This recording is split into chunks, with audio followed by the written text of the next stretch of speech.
কোনো শিক্ষক আইনগত কোনো কাজের জন্য টাকা অফিস সহকারী হোক ডিপি হোক কেউ যে আর কি আমরা একজন সৎ অফিসারের অবিলম্বে মুক্তি দাবি করি এবং তিনি জানে আজকের ভিতর নিঃশর্ত মুক্তি হয়। এই জন্য আমরা এত টিচার এখানে জড়ো হয়েছি স্কুল থেকে। আমরা আবার স্কুলে ফিরে যাব। আমাদের দাবি স্যারকে অবিলম্বে এবং এক্ষুনি মুক্তি দেওয়া হোক।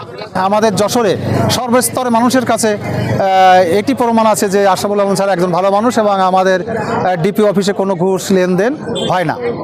আমরা তো একটা উপজেলায় চাকরি করি, আমার উপজেলা তো 50টা পেনশন পাস হয়েছে। ইতিরানী দাস নামে একজন ম্যাডাম, একটা জটিল পেনশন, তার যোগদানের সময় বয়স নিয়ে ঝামেলা ছিল, স্যার সেটি সুন্দরভাবে আইনি সমাধান করে তার পেনশন মঞ্জুর করেছেন। অথচ যে ঘটনাটি শুনলাম যে 1,20,000 টাকা একটা পেনশনে অবিশ্বাস্য। এবং আপনারা সেই শিক্ষকের বক্তব্য দেখেছেন, সে এই স্যার ছাড়া আরও বিগত স্যারদের নামে দুর্নাম করেছেন যে 1 লাখ টাকাতে কাজ করা হয়েছে। অন্তত গোটা বাংলাদেশ জানে যে এই শিক্ষকরা, এই কর্মকর্তারা অন্তত টাকা পয়সা লেনদেনে তাদের কোনো বিগত নজির নাই।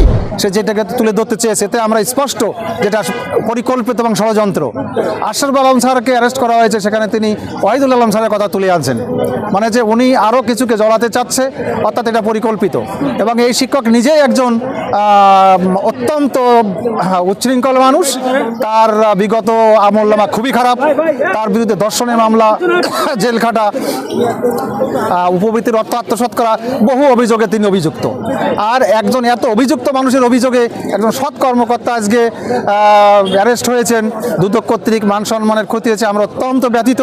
আমরা চাই সুষ্ঠু তদন্তের মাধ্যমে আমাকে স্যারকে সসম্মানে মুক্তি দেওয়া হোক। মানববন্ধন করতেছি, আমরা সবাই ছুটি নিয়ে আমরা এসেছি আজকে।